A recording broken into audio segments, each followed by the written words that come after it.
¿Qué tal? ¿Cómo están? Pues vamos con una clase más, ya la 61, clase 61 y vamos a ver la carta de Judas. Eh, si se acuerdan, perdón, hemos juntado varias clases, por eso ya estamos, aunque es la clase 61 y son 66 libros, pero ya vamos con la carta de Judas. La próxima semana, si Dios quiere, yo creo que terminamos con Apocalipsis. Veremos si hacemos una o dos clases, pero bueno, eso ya lo veremos la próxima semana. Ahora, esta semana vamos a ir con la carta de Judas, ¿sí? A ver, déjenme salir. Ahí está. Ahí está la primera diapositiva, panorama bíblico, clase 61, carta de Judas, ¿sí? Y me vuelvo a aparecer por acá. Ahí estoy, ahí estoy. De acuerdo. Saco mis apuntes, si no luego se me olvidan algunos detalles.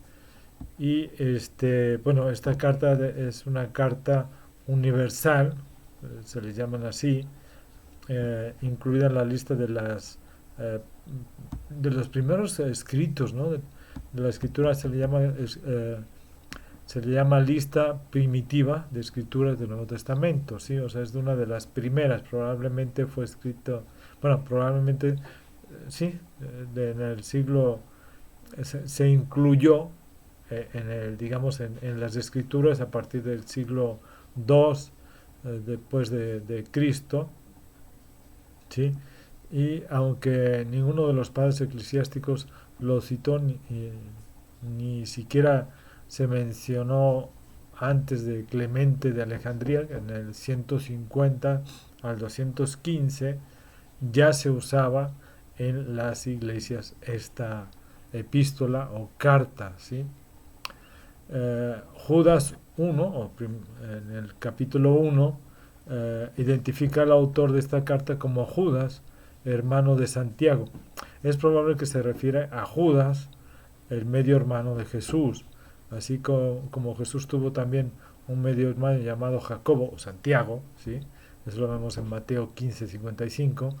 También es probable que Judas no se identificara a sí mismo como hermano de Jesús a causa de la humildad o la reverencia hacia Cristo, ¿no?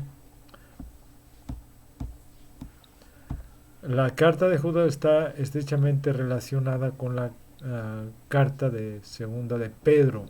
¿Sí? La fecha de la escritura de Judas depende de si Judas utilizó el contenido de segunda de Pedro o Pedro usó el contenido de Judas, ¿sí? Cuando escribió segunda de Pedro. Entonces la carta de Judas fue escrita en algún tiempo entre el 60 y el 80 después de Cristo. La mayoría de los teólogos piensan que la epístola fue escrita en Palestina. La carta es una pues, importante carta para nosotros porque está escrita para el final de los tiempos, para el final de la era de la iglesia. La edad de la iglesia, la era, digamos, de la iglesia comenzó en el día de Pentecostés, si se acuerdan, ¿sí? Judas es la única carta dedicada totalmente a la apostasía, ¿sí? De la iglesia, ¿sí? Precisamente, de la iglesia. Judas describe que las malas obras son la evidencia de la apostasía, ¿sí? Entonces, él nos exhorta, digamos, a contener o contender con fe eh, todas las falsas enseñanzas, ¿no? Sí, porque hay cizaña entre el trigo, si se acuerdan, ¿no? La cizaña en el trigo y que Dios vendrá y entonces separará la cizaña del trigo, ¿no? Los falsos profetas están en la iglesia y los santos están en peligro. Eso no es solo de aquella época, ¿no? Sino que actualmente sigue pasando lo mismo. Uf, pudiéramos ver cientos, cientos de iglesias que la enseñanza es totalmente fuera de la palabra de Dios, ¿no?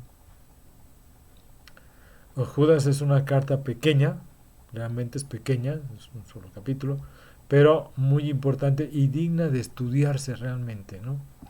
Es, es, es, es, es muy importante que la lean, porque realmente está muy,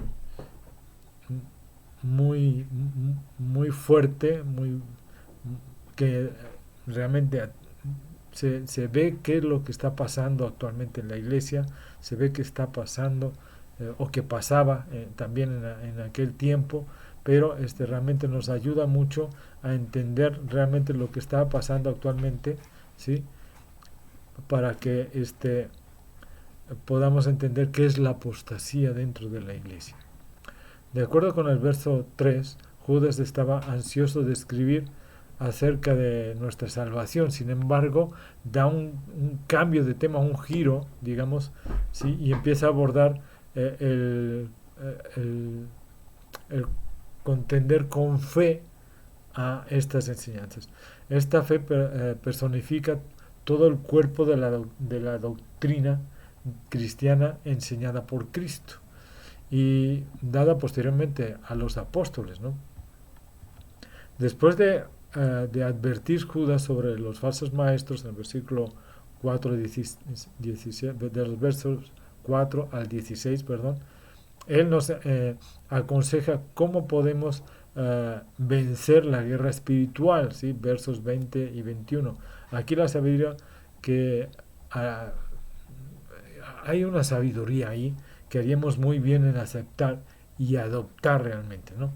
Mientras avanzamos a través de estos días del final de los tiempos, ¿no?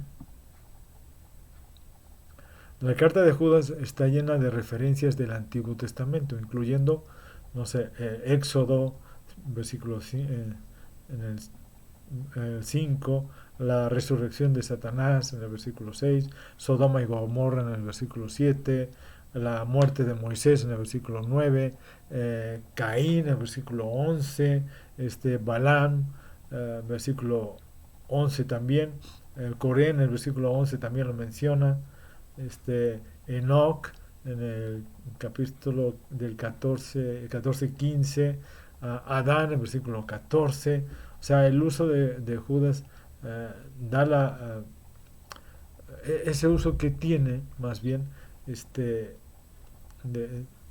de todas estas ilustraciones, ¿no? Digamos, ilustraciones bien conocidas de la historia, como Sodoma y Gomorra, Caín, no sé, todos estos, les recuerda a los judíos cristianos la necesidad de la fe verdadera y obediencia, sobre todo esto, ¿no?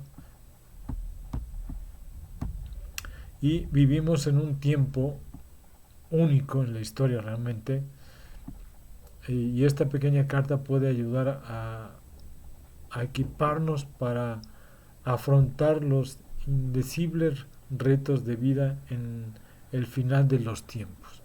Los cristianos de hoy pues debemos de estar en guardia contra estas falsas doctrinas, las cuales pueden enseñarnos fácilmente si no estamos, más bien yo diría que puede engañarnos, ¿no? Muy fácilmente si no estamos bien instruidos en la palabra de Dios.